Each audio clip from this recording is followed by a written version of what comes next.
Eh bien oui, Joseph Pauline, nous sommes ici à la patinoire d'Asnières où se déroule actuellement le tournoi de hockey sur glace avec 3 équipes représentant la Tchécoslovaquie, l'URSS, le Canada, 3 nations, comme vous le savez, très réputées dans cette discipline que les Français redécouvrent généralement à l'occasion des Jeux Olympiques. Le hockey donc se joue en 3 tiers-temps de 20 minutes de jeu effectif. L'originalité du hockey, c'est la prison, c'est-à-dire que si un joueur provoque une faute, il est exclu du jeu. Il reste alors sur le banc des pénalités entre 2 et 10 minutes suivant la gravité de la faute. Son équipe est alors contrainte de jouer en infériorité numérique. Mais vous suivez actuellement la première rencontre de ce tournoi.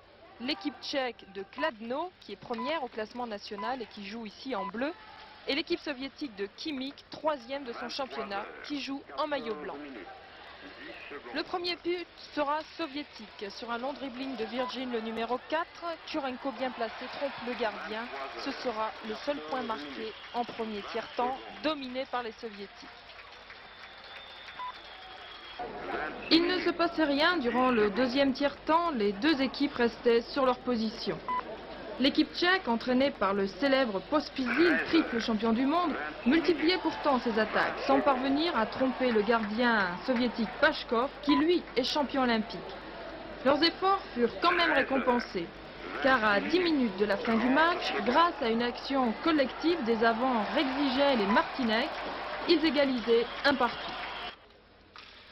À la reprise, les Tchèques se montrent plus agressifs. Malheureusement, la ligne avant ne parvient pas à concrétiser les attaques.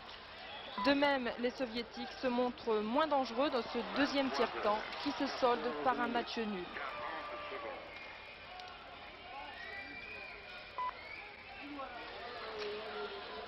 Actuellement donc, le score est toujours de 1-0 en faveur des Soviétiques.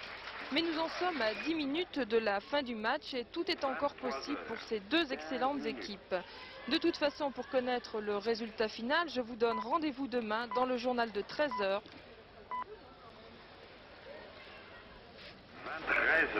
Le résultat semblait acquis, mais les Soviétiques, dans les 2 dernières minutes du match, perçaient de nouveau la défense tchèque grâce à Herkov. 2-1 sera le score final du match, dont on peut dire qu'il fut équilibré et de très bonne qualité.